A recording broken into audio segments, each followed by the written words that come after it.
minha gente! Fala Madá, mais um Fala Madá! E hoje é muito importante, sabe por quê? Hoje nós vamos falar sobre MEI e pequenas empresas. Como suportar as novas mudanças na sua contabilidade.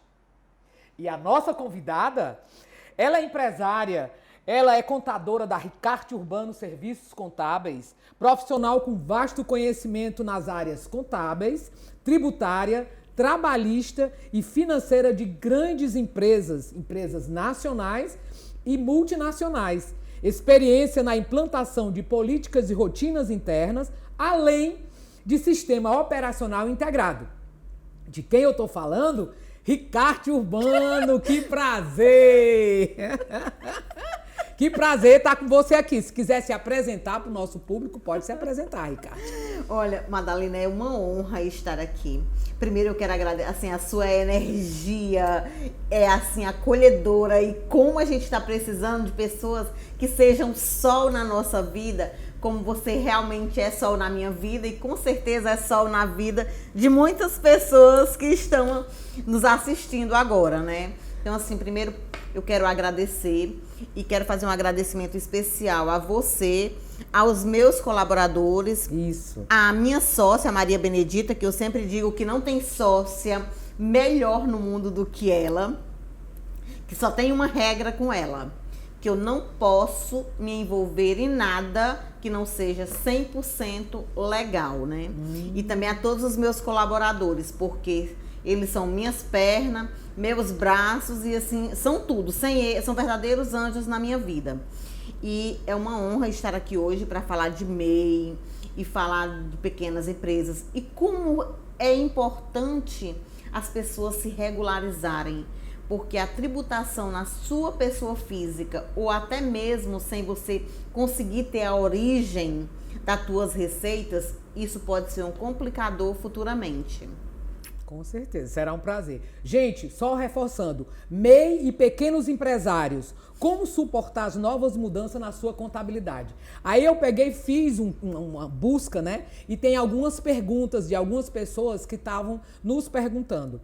Olha, outra coisa, eu vou fazer uma observação. Nós estamos sem máscara, mas nós estamos com o distanciamento, né, regular, e que a gente sabe que tem que estar, mas todo o pessoal que está aqui ao nosso redor estão de máscara, tá? E aqui nós estamos na HG Office, Cambeba, e a álcool, todo o protocolo, tá todo sendo obedecido, todo o protocolo de segurança, tá?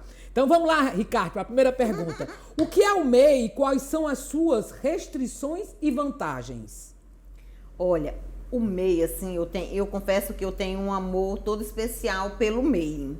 Porque o MEI, ele conseguiu tirar muitas pessoas que estavam no anonimato, conseguiu colocar essas pessoas no mercado formal. Porque muitas vezes essas pessoas não conseguiam vender e competir com as médias e pequenas empresas para vender até para as grandes empresas. Então, assim, ela deu uma questão de igualdade. Porque, assim, o MEI, ele foi criado para quê? Para pegar as profissões que não são regulamentadas. Tipo assim, cabeleireiros, manicure, vendedores ambulantes, pipoqueiro, cozinheiros, pessoas que trabalham nessa cadeia de pescado, nessa parte de alimentação de um modo geral, de garçom que fica trabalhando com freelance. São para essas profissões que não requer um nível superior, porque essas pessoas, elas simplesmente trabalhavam na sua casa, se sofressem um acidente, elas estavam totalmente desamparadas pela nossa legislação. E com o MEI, o que acontece? Com o MEI, elas podem usar do benefício da Previdência. Isso conta para a aposentadoria dela, porque todo mundo sabe que hoje se aposentar, principalmente com essas novas regras, tá super complicado. Mas se você não contribuir com a Previdência realmente vai quebrar e não vai ter condições da gente se aposentar. E a gente sabe que quanto mais idade e mais experiente a gente fica, mais caro é cuidar da nossa saúde. E ainda tem um outro detalhe. Quem é MEI ainda pode contratar uma pessoa. Tipo assim, você é costureira, você consegue vender para as facções. É tanto que hoje tem grandes marcas Dentre elas aqui, eu vou fazer um comercial à parte para a Bit Largui, né? Que faz camisaria feminina e as costureiras dela são todas pelo MEI. Que Trabalham ótimo. nas suas casas, né? Certo. E estão contribuindo para a Previdência. Ok. O MEI precisa ter um contador e qualquer um pode ser MEI? Não, vamos lá que esse assunto é bem delicado. Certo. Porque o que acontece? Como eu expliquei quais são as profissões que pode ser MEI. Um exemplo bem prático. Atividade de treinamento, que fala que quando tem lá no KNAI do MEI, atividade de treinamento, são para quê, gente? São para aqueles professores que trabalham dando aula num colégio, em outro, que não consegue ter uma renda acima de 6.500. Mas o que a gente percebe muito hoje é muitas empresas, muitos MEIs sendo constituídos com atividade de treinamento e que, na verdade, o que as pessoas estão fazendo é usando gaguejei agora, usando o mecanismo que a lei deu para dar um amparo melhor para quem não tem tanto conhecimento técnico. Aí vem pessoas que estão exatamente especializadas, treinadas e que não se encaixa como MEI e faz adesão do MEI. Para quê? Porque o MEI ele paga no máximo R$60 todo mês. Atividade de treinamento, ela é uma atividade que a pessoa não pode ser MEI, ela é microempresário individual, certo, que é quem fatura de 0 até 180 mil nos últimos 12 meses, porque o Simples Nacional, ele não é ano calendário, eles são 12 meses. Então, assim, e se ela faturar de 180 mil a 360 mil, ela já passa a ser uma pequena e média empresa. Então, o que acontece? A gente precisa ter um cuidado muito grande. Por isso, o MEI, o que reza a lei, que ele não precisava de contador. Certo. Isso é o que o Sebrae pega. Gente, mas me diz uma coisa. Como é que o MEI... Muitos deles não têm muito conhecimento. Se ele tiver um funcionário, ele precisa enviar a GFIP todo mês. Ele precisa fazer as emissões das notas dele. Ele precisa fazer a tua declaração anual. Um detalhe, o MEI, ele é até 81 mil reais. Certo. Porém, ele, para não ser descredenciado, ele pode ultrapassar essa receita até em 20%, até no máximo 20%, para ele só ser descredenciado no ano seguinte. Então, como é que ele vai conseguir fazer todos esses cálculos? Outra, eu simplesmente, quando vou fazer minha declaração do imposto de renda de pessoa física no ano seguinte, eu tenho que dizer o quê? Se o MEI ele é prestador de serviço, eu tenho que usar a presunção. Se ele faturou 81 mil, eu tenho que pegar esse 81 mil vezes 32% e chegar no valor que eu vou declarar no imposto de renda. Por quê? Para a atividade dele, a Receita Federal entende que desses 81 mil, apenas 32% é realmente lucro. O restante foi custo para manter o serviço dele. Como se ele for da atividade de comércio ou de indústria, vai ser 8%. Então, assim, como dizer que um MEI não precisa de contabilidade? Se realmente eu tenho que fazer todas essas nuances? Ok, perfeito. Nessa pandemia, Ricardo, eu estou falando com o Ricardo Urbano, que é contadora, tá? Nessa pandemia, o que mudou em relação às leis e como ficou as empresas, né? E como estão as empresas? Olha, essa pandemia, eu acho que ela foi um aprendizado para todos nós. Nós que somos contadores, gente, nós nunca trabalhamos tanto na vida. Por quê? O que acontece? Foi mesmo a gente já sabendo que tudo isso ia acontecer, que essa pandemia ia chegar no Brasil, simplesmente o Brasil, isso era uma visão minha, tá, gente? Ele não fez nada, deixou a coisa acontecer. Aí, da noite pro dia, tipo assim, a gente começou a trabalhar, dia 18 a gente estava todo mundo trabalhando. Dia 19 que foi feriado aqui no estado do Ceará, que foi feriado de São José, dia 20 a gente teve que todo mundo se organizar para estar trabalhando via home office. E aí? Como é que as empresas iam ficar?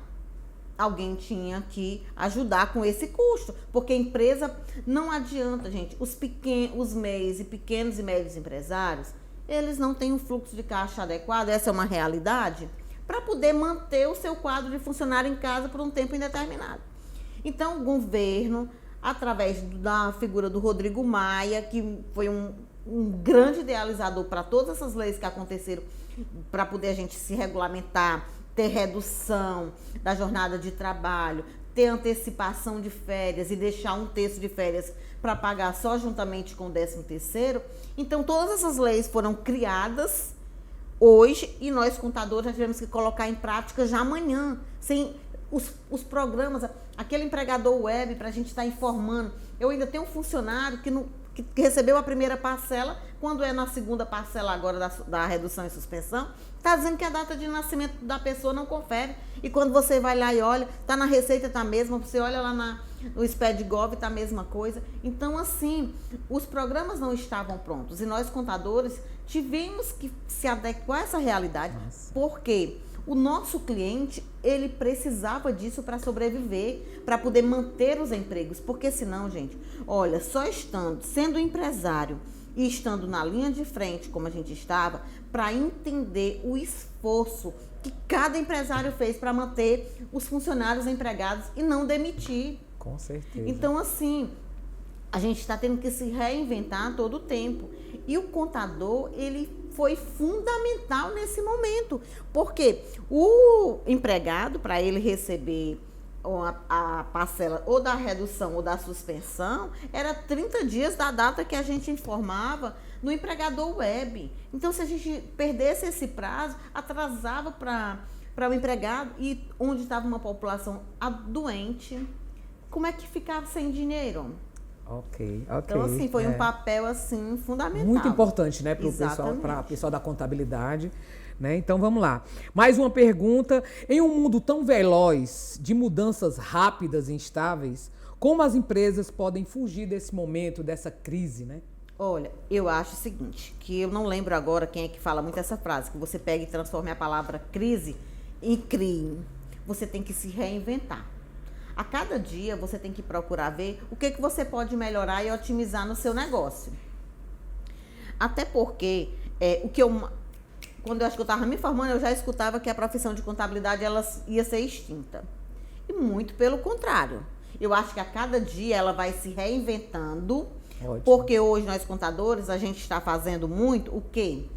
Enviando obrigações acessórias. Na verdade, hoje o empresário, ele contrata o empregado, o contador, mas na verdade, o contador fica mais tempo enviando obrigações acessórias para os fiscos estadual, municipal e federal, do que mesmo fazendo contabilidade, apresentando os resultados para que o empresário possa tomar as decisões corretas. Porque o que acontece? Gente, o contador, ele tem as informações da empresa, ele precisa conhecer nas entranhas o negócio do seu cliente, para ele poder dizer assim, olha, Madalena, não vá por esse caminho aqui não, vá por esse aqui, porque olha, se você insistir nesse produto, esse produto não está sendo rentável para você. Vamos, então você precisa estar todo o tempo reinventando, você tem que estar analisando se o teu produto, como é que ele está, se ele está tendo uma aceitação ou não, e você indo encontrando as brechas, porque assim, quem vai permanecer, o próprio mercado agora, ele vai começar a excluir quem fica e quem permanece no jogo. Com certeza. Então a gente tem que estar se reinventando o tempo inteiro. O tempo inteiro. Porque senão, se você continuar na mesmice, você não vai ter uma vida longa. Eu tô falando isso porque, assim, por exemplo, assim, no meu negócio. Gente, contador tem um em cada esquina. O que diferencia um contador do outro?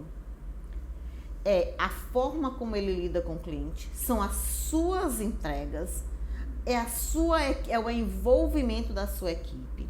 Eu acho que agora, mais do que nunca, o cliente, ele é quem está o cliente, na minha concepção, expõe, desde que a Ricardo Urbano foi fundada em 30 de março de 2012, sempre o cliente esteve no topo.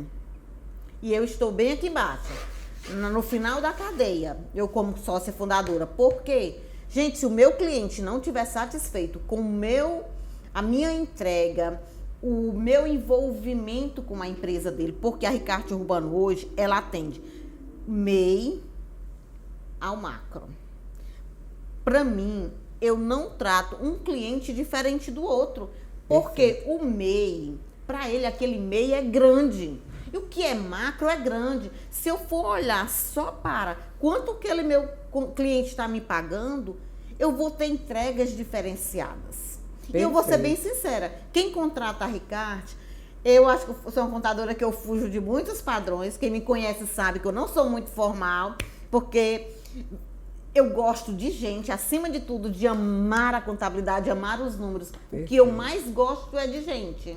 Ai, que prazer, Ricardo. Olha só, minha gente, eu estive aqui, né, nesse bate-papo. A gente tem que realmente ir encerrando, mas eu acho que deu para notar. Depois você fala onde encontrar a Ricardo Urbano. A gente falou com a Ricardo Urbano, que é empresária, contadora da Ricardo Urbano Serviços Contábeis.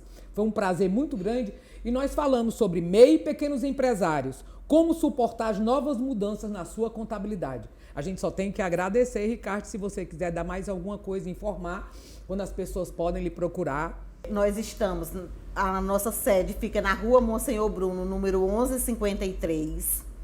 É lá no Scopa Platinum, aquele prédio que fica ali próximo da Praça Luiza Távora, na Santos, tem uma academia bem baixa, ali bem esquina, Santos Dumont com Monsenhor Bruno. E vocês também podem me encontrar nas redes sociais, @Ricardo Urbano Contabilidade. E também pode me falar comigo no meu WhatsApp, que é 988300583. E olha, nós estamos de portas abertas para poder tirar qualquer dúvida de vocês. É só vocês marcarem. Eu sei que a gente está num processo de pandemia, mas eu estou com a minha equipe praticamente toda trabalhando de home office. Então, assim, dá para eu receber vocês no escritório de uma forma bem segura. Então, assim, será um prazer. E o principal foco da Ricardo Urbano é entender o cliente, atender às suas necessidades e tratar gente como gente. Um cheiro no coração, que Deus abençoe a todos. E Madalena, amém, mais uma vez, muito obrigada. Obrigada a você. Por esse momento.